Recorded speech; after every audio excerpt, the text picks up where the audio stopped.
Oi pessoal, tudo bem? Meu nome é Matheus Henrique, do canal Autocrítica da Direita. E eu nem queria falar desse assunto, mas me pediram e eu acho que poderia ser relevante para bastante gente, né? Talvez mais pessoas fossem se interessar, então vou ter que falar, né? Então, inicialmente, esse discurso aí da garota, quando eu vi, tipo, os comentários sobre o discurso, foram apenas reafirmações de coisas que pareceram óbvias, que o discurso não foi espontâneo, que foi apenas teatral, que ela estava reverberando o interesse de organizações por trás daquilo, etc.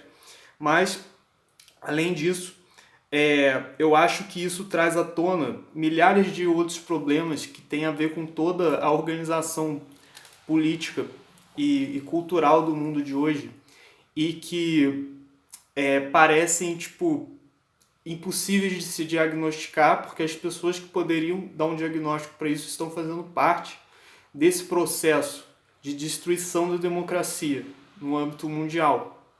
Então, por que acontece isso? Porque, por exemplo, por que a Greta pôde fazer o discurso lá e, por exemplo, eu não posso, o Zé Mané da esquina não pode, ou sei lá, o Ricardo Felício, o cara que é contra a ideia de que o homem que causou o aquecimento global, por que ele não pode ir lá fazer um discurso e só a ativista sueca da ONG não sei o que pode fazer? Primeiramente, né, o que parece mais óbvio é que você relacione isso com a ideia de ONG. Então, tipo, um esquerdista poderia dizer, não, você tá reclamando que a menina lá foi fazer discurso, mas é porque ela é de uma ONG que é relevante, que tem muitas pessoas apoiando, que representa a opinião de muitas pessoas, e ela se tornou um símbolo daquilo. Então, se você fizer uma ONG também para representar os ideais da direita, e tiver um símbolo, ele também vai poder ir lá. E aparentemente isso aí poderia ser certo, poderia realmente fazer sentido. Mas acontece o seguinte: o problema, que inclusive o pessoal da esquerda critica os intelectuais liberais, né, no geral, que defendem o capitalismo, é o abstracionismo, que na visão do pessoal de esquerda, sempre que você vai fazer aquele problema sem fazer uma ligação com as condições econômicas daquela sociedade, aquela baboseira toda, então você está sendo abstracionista. Então eu digo, isso aí como regra da interpretação geral da história é uma baboseira. Só que como crítica, vamos dizer, eles erram naquilo que eles afirmam, mas eles acertam naquilo que eles negam. Então, tipo, eles negaram o abstracionismo por ele não levar em conta os fatores em volta, tá certo. Então, por exemplo, se você vê essa menina falando, porque ela é de uma ONG, não sei o quê, sem levar em conta o fator sem levar em conta quais são os poderes econômicos por trás dessa ONG, qual foi o contexto econômico e cultural, etc., que viabilizou a criação dessa ONG, você está sendo abstracionista. Você está vendo só uma fração mínima do problema. Então, se você for tentar ver as coisas por esse ângulo mais abrangente, você vê que, na verdade, o pessoal, vamos dizer, partindo dessa premissa que a ONU só aceita as pessoas que representariam um determinado viés ideológico que que é fundamentado pela ação de grupos de ONGs e grupos de ativistas, etc. E partindo da premissa de que essas ONGs, esses grupos de ativistas precisam de dinheiro, precisam de financiadores, e acrescentando a premissa de que as únicas pessoas que poderiam sustentar esses grupos de ativistas seriam as pessoas estariam com um determinado interesse, determinado viés ideológico, determinada visão de mundo e determinados interesses. Então é óbvio que tipo, só os interesses das pessoas que têm dinheiro para financiar as ONGs e as organizações políticas é que vai ter representatividade na ONU. Então, tipo, o pessoal de esquerda ridiculariza quando falam que a garota é do Jorge Soros e tal. Eles falam, que absurdo, só porque ela tirou foto do lado da ativista alemã, que é de uma ONG do Jorge Soros, ela o Jorge Souza está manipulando, não sei o que palhaçada.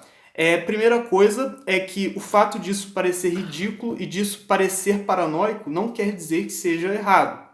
Então isso entra também outro problema semelhante a esse que eu falei anteriormente. Isso vai desencadear outro problema semelhante a esse, que é o problema da manutenção do chamado hype. Porque aí, pesquisando sobre aquela questão que eu já te falei nos vídeos anteriores do apelo estético, como que o apelo estético substitui a busca dialética por uma interpretação coerente da realidade em muitos casos, e como que o apelo estético é mais importante para influenciar as massas, de certa forma, que na verdade não é nem as massas, mas são certos setores da sociedade. Por exemplo, você vê os caras que são formados estudantes de direito, sei lá, estudantes de direito, estudantes de sociologia. Se você for um estudante de direito, de sociologia, só para dar exemplos a esmo, né? Mas se você for conservador, você tá fudido. Tipo, todas as pessoas vão virar a cara para você, basicamente, não vai ter com quem conversar. E mesmo as pessoas que poderiam conversar com você, não vai ter pontos em comum para você conversar, porque tem uma visão de mundo totalmente diferente. Então, basicamente, você está na merda. Então, tipo, para você não ficar na merda, você tem que entrar naquele padrão estético de mensagem que é estabelecido, que eu identifiquei, que eu fiz uma relação com o conceito de hype, nesse sentido que é aquilo que é, tipo, muito foda, considerado muito legal, que tá muito na moda. Então, tipo, você tem que corresponder ao hype, senão você tá fudido. Então, o hype é um conceito que no marketing se torna, né, a ênfase exagerada em determinado padrão estético. Então, tipo, esse padrão estético que vai dominar. E isso não se aplica só vamos dizer, ditadura da moda, a pessoa tem que ser magra, não sei o quê. Isso é a forma mais grosseira, mais escancarada de você compreender como que funciona essa história do hype e da transmissão de padrões estéticos, imposição desses padrões na sociedade. Porém, se você for analisar de uma forma mais elaborada, você vê que, por exemplo, a questão de pegar uma menininha de 16 anos, que eles se esforçam para a menina parecer mais nova, etc., ou pegar aquela menina paquistanesa que levou um tiro, sei lá, pega uma menininha que vai falar determinadas coisas na ONU. Então, porra, isso aí tá de acordo com o hype, tá de acordo com o apelo estético.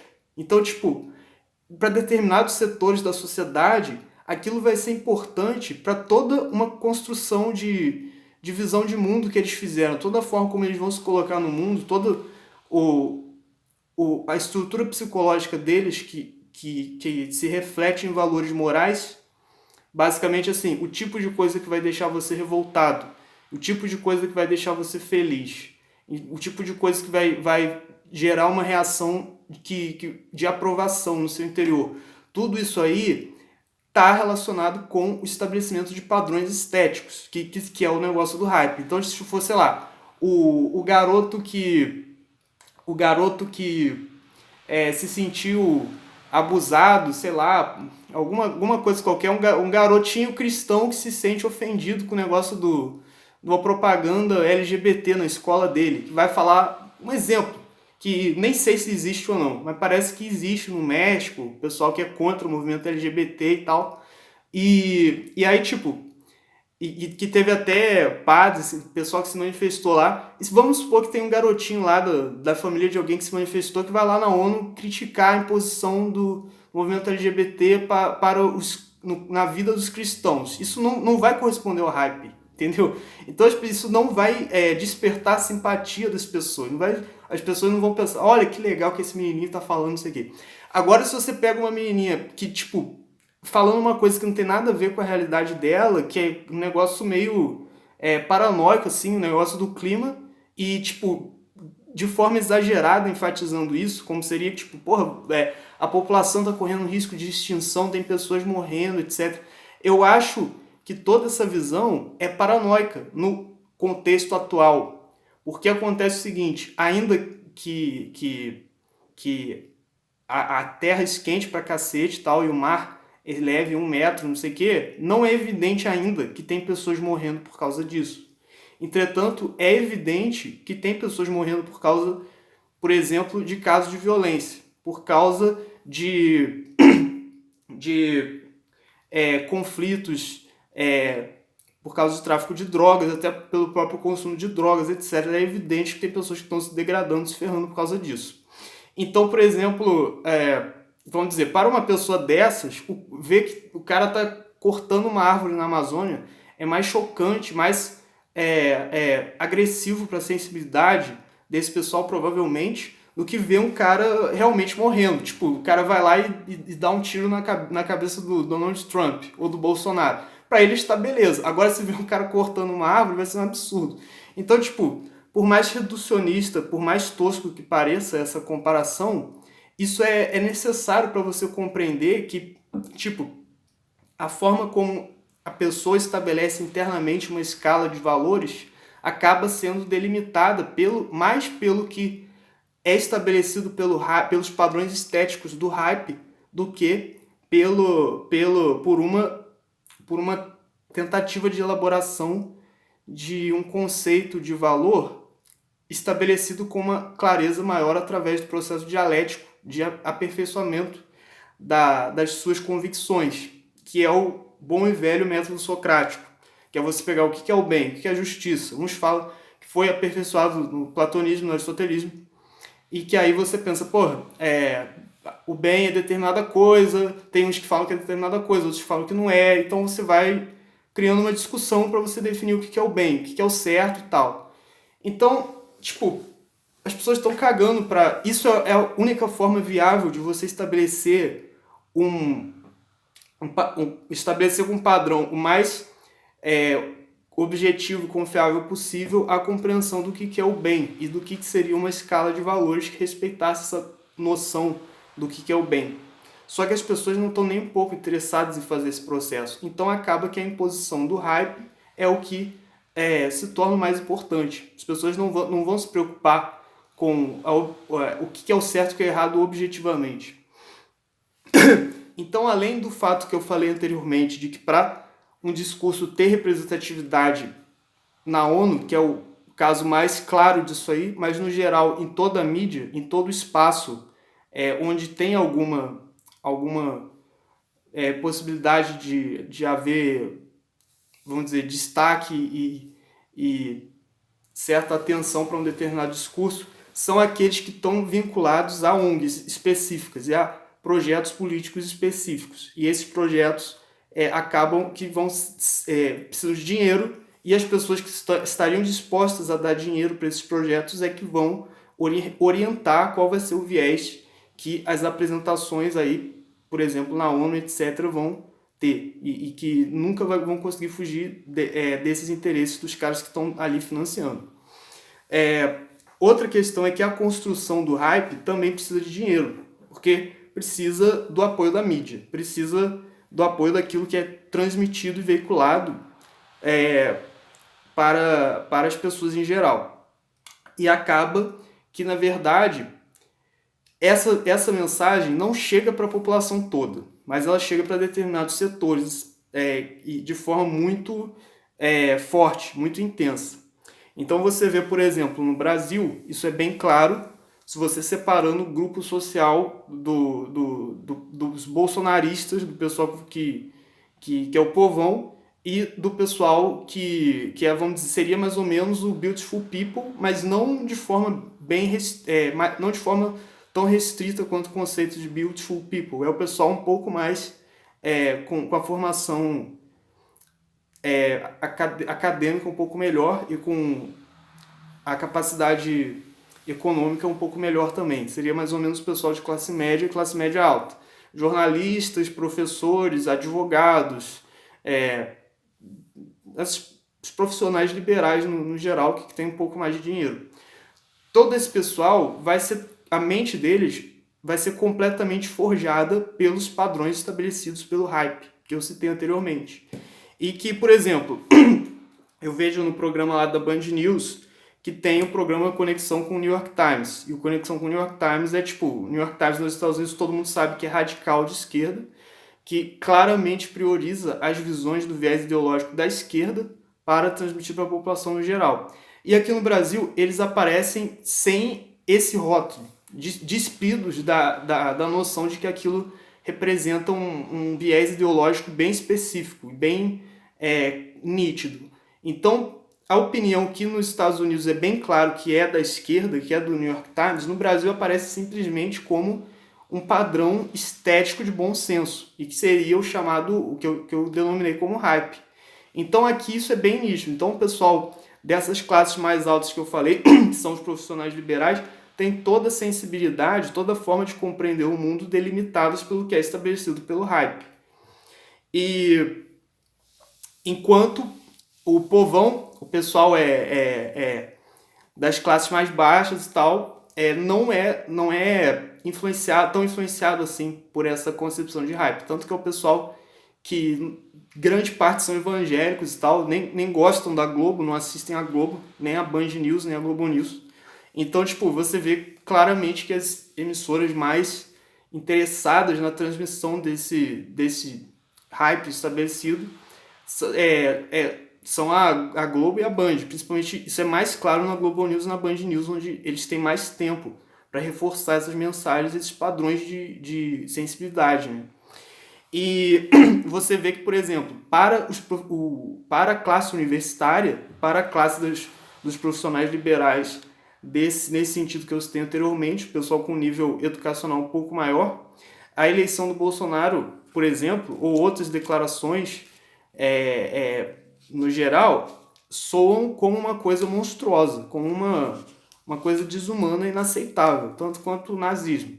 E quando, na verdade, a própria eleição do Trump nos Estados Unidos, pelo menos da forma como foi transmitido também, passou a impressão de que lá e aqui muitas camadas da sociedade viram como uma monstruosidade, como uma agressão aos humanos, à raça humana e tal, a eleição dele. E como que isso é uma coisa totalmente distorcida, porque se você for ver a eleição do Trump, você fala, não, vai ter um genocídio, que não sei o quê, porque o mundo vai acabar. Bolsonaro também, vão perseguir as minorias, vão sair matando as minorias e tal. E chega lá e não acontece nada disso. Então, só por esse fato, você vê que é uma reação desproporcional. Então, como que é possível as pessoas terem uma reação tão fora da realidade, tão desproporcional assim? É por causa da forma como aqueles padrões estéticos e padrões de sensibilidade que são estabelecidos através do hype pela mídia, por certos veículos da mídia, criam raízes, criam, vamos dizer, zonas de influência consolidadas nas sociedades. Então, acaba que essa história de como que as grandes fortunas, como que os interesses dos grandes empresários moldaram tanto a possibilidade da pessoa ter alguma representatividade, alguma voz nas discussões políticas, por exemplo, em grupos de diálogo, etc., como na ONU, por exemplo, só se a pessoa tiver filiada a uma ONG, se a pessoa tiver filiada a um grupo de ativistas políticos mais relevante.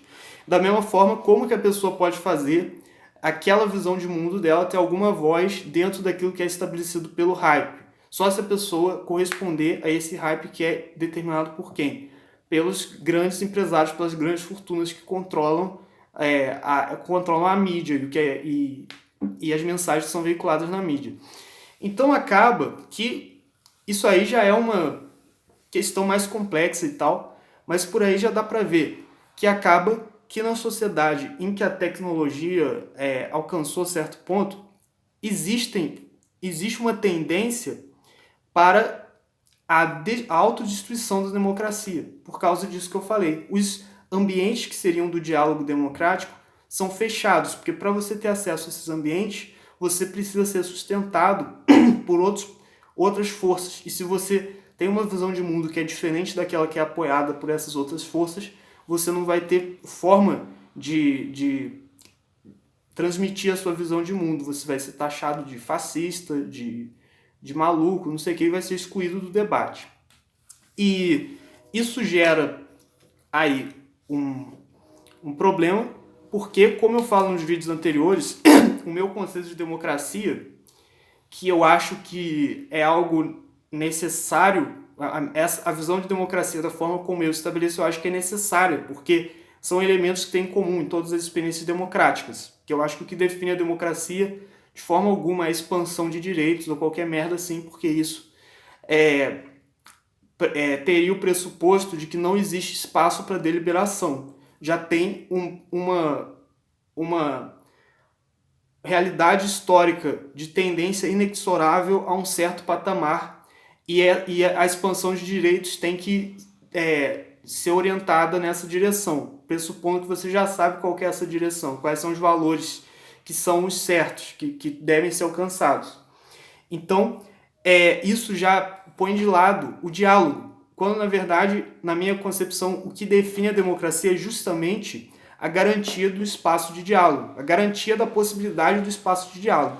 Mesmo que esse espaço de diálogo não se realize, por exemplo, você tem uma opinião que só você e mais duas pessoas têm, vocês não vão poder ir lá no parlamento e passar leis baseadas nessa opinião, mas tem a garantia da possibilidade do espaço de diálogo. Tipo, o seu espaço de diálogo não é garantido, mas a possibilidade de você juntar com mais pessoas ali, formar um partido a partir daquilo, etc., se você conseguir convencer mais gente, essa possibilidade vai ser garantida. Então isso é o que sustenta a democracia. Só que na medida em que a democracia se torna não essa garantia da possibilidade do espaço de diálogo, mas se torna a ideia da tendência inexorável a uma determinada realidade histórica e determinada, conhecida anteriormente, e todos os tipos de comportamento ou de sugestões que fogem a essa inclinação necessária são banidos do diálogo, então acaba a democracia. Porque se qualquer ideia, qualquer visão de mundo for previamente banida da possibilidade de fazer parte do diálogo, então a democracia já entra em crise. Isso aí é meio complicado, porque, por exemplo, você poderia entrar em outras questões teóricas aí para contestar isso, e é uma coisa mais complexa, mas eu esclareço melhor isso no vídeo que eu tenho, que eu falo, eu defendo o Estado caga regras, que aí eu falo melhor sobre a minha concepção de democracia, etc. Mas, por enquanto, eu acho que seria suficiente dizer que a estrutura da democracia, ela tem uma incoerência lógica, porque se ela garante o espaço de diálogo, poderia a maioria das pessoas negarem esse próprio espaço de diálogo, eventualmente. Então, tipo, se você for tentar transformar numa estrutura lógica, a democracia não é uma conta que não fecha, porque a maioria poderia... É um sistema que ele tem a autodestrutividade implícita na sua própria formulação. Porém, dialeticamente, você vê que que você parte do princípio que as pessoas não vão fazer isso. Parte do princípio que as pessoas vão querer manter um mínimo de possibilidade de garantia do espaço de diálogo. E que se as pessoas acham que a ideia delas está certa, elas não vão se preocupar em preservar uma possibilidade dessa ideia fazer parte de um diálogo maior. Então, tipo, mesmo que pela lógica a proposta da democracia não se sustente por si mesma, ela precisa desse voto de confiança, de que a maioria das pessoas não vai querer destruir isso. E o que acontece hoje em dia é que a estrutura da democracia não é estabelecida de forma clara. Aliás, eu acho que nenhum teórico da democracia estabeleceu de forma clara como a democracia, um conceito de democracia de forma mais clara a partir da realidade histórica da democracia.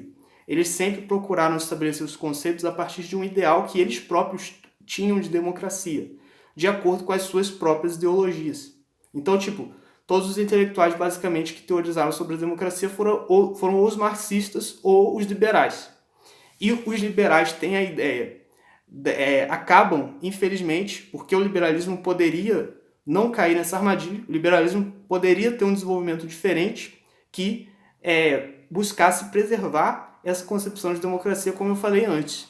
Mas ele não teve, porque, historicamente, se você for ver, por exemplo, o negócio do George Soros, todo mundo fala, etc., o negócio da Open Society Foundation, se você for ver as ações da Open Society Foundation, por exemplo, eles apoiarem a as plantações de coca e a legalização de cocaína, apoiarem a legalização das drogas, apoiarem a dissolução das fronteiras para desestabilizar as sociedades ocidentais, etc. Tudo isso é de acordo com uma determinada concepção de liberalismo, que é a ideia de que existe uma linha que vai determinar o progresso histórico e esse progresso a história se move inexoravelmente rumo a essa realidade em que as pessoas vão ter o direito de propriedade do seu corpo garantida e determinadas liberdades civis, por exemplo, de consumo de drogas ou de se locomover entre países do jeito que ela quiser, etc. Determinado número de liberdades civis que são incontestáveis. O problema é o seguinte: na realidade histórica das democracias liberais, nunca foi assim que aconteceu, porque existia o espaço de diálogo, existia a busca por um espaço de diálogo. Então, se existia a busca por um espaço de diálogo, eles já excluíam a ideia de haver uma linha de progresso histórico que teria que ser percorrida e que ia levar a uma realidade inexorável e incontestável. Então, eles já não tinham essa concepção na proposta deles de democracia. Só que o liberalismo, como foi desenvolvido hoje, seria mais ou menos o liberalismo do George Soros, do Partido Democrata, etc. O pessoal fala, o George Soros é o comunismo, é o marxismo cultural, etc. E o pessoal fala que isso é ridículo, que isso é paranoico. Mas, na verdade, o que o pessoal não entende é que, ainda que o que sustente a ideologia, que o George Soros nunca falou qual é a ideologia dele, ninguém sabe, só que aquela que você pode supor através das ações da Open Society Foundation, através das ações da organização do Bill Gates e do Mark Zuckerberg, dos grandes bilionários, etc., o que você pode pressupor é uma concepção de liberalismo que é derivada, que não é uma consequência necessária do desenvolvimento histórico do liberalismo anterior, mas, infelizmente, foi a consequência que ganhou mais força. Então, basicamente, o liberalismo clássico hoje é um instrumento dessa estrutura aí das grandes corporações, etc., para criar uma forma, para não criar, porque aí poderiam dizer, essa é a teoria da conspiração, não sei o que, isso é ridículo, mas pelo fato de ser ridículo não quer dizer que seja errado.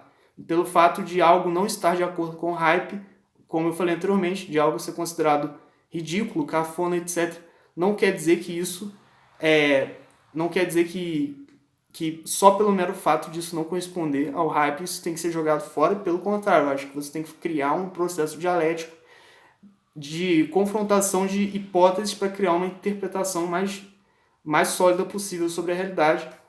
E por isso que eu acredito que é necessário sim você analisar as ações dessas grandes instituições, ONGs, etc., e procurar entender qual que é o interesse por trás disso. E parece que o interesse por trás disso se encaixa nessa concepção de ideologia liberal que, na verdade, promove um certo conceito que o Olavo denomina de metacapitalista, que seria a organização além do Estado, para controlar todos os estados, para fazer que todos os estados, toda a sociedade, seguissem determinado parâmetro de valores e de comportamento para chegar naquele objetivo final da sociedade perfeita.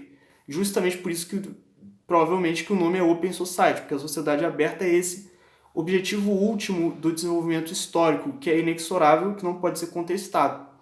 E acontece que mesmo, em teoria, isso sendo extremamente agressivo ao marxismo, porque o marxismo é contra o domínio do grande capital, etc. E isso é o ápice do domínio do grande capital. Na prática, acaba que todas as propostas do marxismo foram absorvidas por essa tendência do movimento metacapitalista para estabilizar nessa forma como eles transmitem o hype, transmitem o padrão estético daquilo que é aceitável e tentam moldar a sensibilidade das pessoas a partir desse estabelecimento do hype.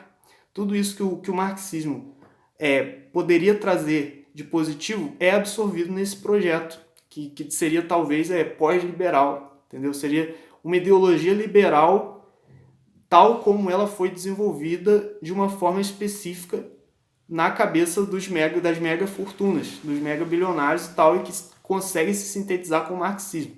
Então, por mais que eu critique pra caramba os libertários anarcocapitalistas nos outros vídeos, eu acho que os únicos movimentos que seriam avessos a essa ideologia dos metacapitalistas que abrange o marxismo e abrange todos os valores da esquerda seria o anarcocapitalismo e o libertarianismo, porque através da preservação absoluta do direito à propriedade, existe sempre a possibilidade de você não fazer parte desse domínio total. E seria o conservadorismo, que foge à ideia, não pelo conservadorismo como ele foi estabelecido em si, mas é simplesmente porque na medida em que ele não criou uma teoria específica de regime político perfeito, a partir do qual deve ser estabelecidos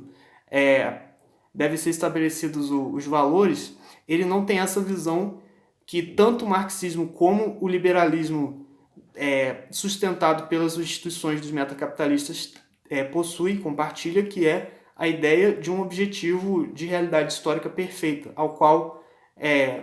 para o qual nós estamos caminhando inexoravelmente. Então, por mais louco que pareça, o conservadorismo é a única vertente que tem o potencial para, mesmo que ele não atualize esse potencial, que às vezes parece que ele se aproxima disso, às vezes parece que não, mas ele tem o potencial para preservar os benefícios sociais que existiam na democracia liberal clássica. Porque o movimento liberal hoje tomou outro caminho, pelo menos na forma como ele é estabelecido, defendido com maior vigor e com maiores recursos, ele tomou outro caminho, que é o liberalismo do Mark Zuckerberg, do Bill Gates, do George Soros. Não é que eles são comunistas, pelo contrário, eles são liberais, mas eles são liberais de um desenvolvimento específico do liberalismo que se sintetizou com o marxismo para criar o conceito de um Estado global controlado pelos metacapitalistas. E as únicas resistências contra isso no Ocidente seria o anarcocapitalismo, que na verdade tem muitas deficiências porque vamos dizer, autodestrutivo e impraticável, irrealizável totalmente. E o conservadorismo, que é perfeitamente praticável, já foi praticado em dezenas de países. Então, por isso que, por mais paradoxal que seja, eu acho que a única forma de preservar as conquistas do liberalismo até o século passado é através do conservadorismo no mundo de hoje. Então, só por aí você já vê por que, por exemplo, o Trump e o Bolsonaro são tão odiados, tão demonizados, e qualquer pessoa ignorante que chegue e coloque os holofotes em cima dela e que seja promovida por esse processo todo que eu falei da elaboração do hype, essa pessoa então passa a ter muitos simpatizantes e ser admirada e amada por muitas pessoas dessas classes que eu falei que são influenciadas pelo estabelecimento do hype, pelas grandes elites econômicas. Então, por enquanto é isso, talvez tenha ficado confuso,